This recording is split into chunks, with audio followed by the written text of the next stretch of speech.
அரசு, விடியாத அரசு, எடப்பாடி சொல்லுவதைப் போல படியாத அரசு இந்த குற்றவாளிகள் மீது நடவடிக்கை எடுப்பதை தடுத்து வைத்திருக்கிறது என்று சொன்னால் நீங்கள் நேரும் திருடி கொண்டிருக்கிறார் என்று தான் பொருள்.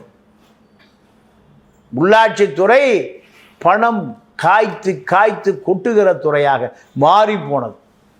மக்கள் கட்டுகிற வரிப்பணம், உள்ளாட்சித்துறைக்கு கட்டுகிற வரிப்பணம் காவேரி மருத்துவமனை 1000 கோடியாக மாறிக்கொண்டே இருக்கிறது. பல ஆயிரம் கோடி கொள்ளை. உதாரணத்திற்கு சென்னை மெரினா பீச்சில் ப்ளூ பீச் என்று ஒரு திட்டம்.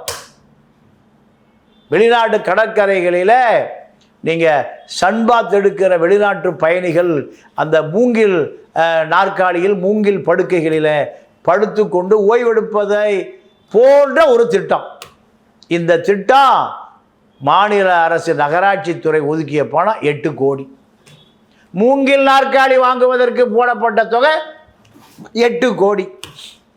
இந்த 8 கோடி ப்ளூ பீச், நம்ம ஊர் மெரினா பீச்சில் மூங்கில் நாற்காலி போட்டால் 3 ராத்திரியில், முதல் நாள் ராத்திரியில் போட்டு அடுத்த நாள் ராத்திரியில் மூங்கில் இருக்காது, நாற்காலி இருக்காது.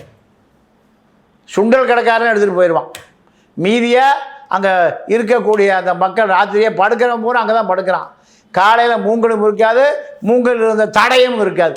8 கோடி சுவாகா. நேருடைய டிவிஹெச் நிறுவனத்திலிருந்து பெரிய ரகு சின்ன ரகு 8 கோடியை மொத்தமாக அடிச்சுட்டு போயிட்டானுங்க. ஆக ப்ளூ பீச், சிங்கப்பூர் பீச்சை போல, லண்டன் பீச்சை போல, பாரிஸ் பீச்சை போல மெரினா பீச். என்ன ஆச்சரியம் தெரியல. மூங்கில் கூடை வெளிநாட்டு பயணி வந்து தேடுறான், எங்கடா இருக்குன்னு சொல்லி விளம்பரம் படுத்திருக்கான். படுத்துக்கொண்டே சன்பாத் எடுக்கலான்னு பார்த்தா நீங்கள் சாக்கடைக்குள்ள தான் சன்பாத் எடுக்கணும்.